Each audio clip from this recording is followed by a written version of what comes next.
One of the most common things the left will say when they're talking about transgenderism is that we are not being compassionate as Republicans. We're being mean, bullies. The transgender population has an upwards of 40% suicidality. According to the left, the treatment for this is gender affirmation surgery, which is an aesthetic change that will attempt to match their gender dysmorphia. Now, these aesthetic changes are honestly rather barbaric.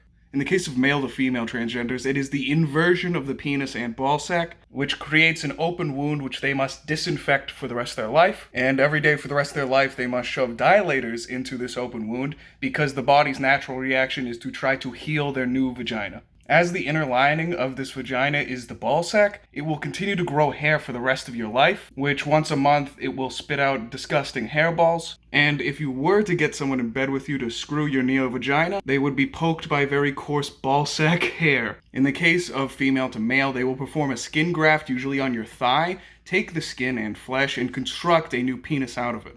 It is not very anatomically correct from what I've seen. Usually it just sort of looks like a 9-inch long meat rod. Now, these permanent and barbaric practices are the current recommended cure, even though there's a complete lack of long-term studies determining their efficacy, and it's not even super effective at preventing suicidality at those transitioned.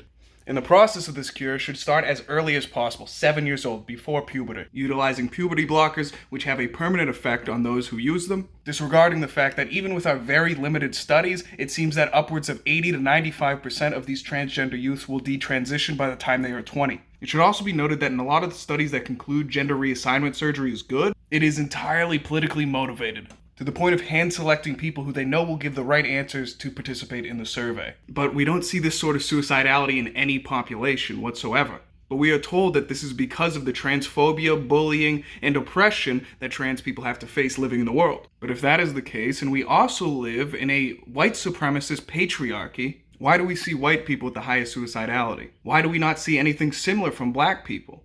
Are the transgender people much more oppressed than black people? Why is the suicide rate of men vastly higher than women? Is the cause of transgender suicide systemic oppression, or are black people oppressed systemically? Well, it must be something to do with black and Latino culture that makes them not suicide prone. But we still see the insane jump of suicidality in blacks and Latinos who are transitioning.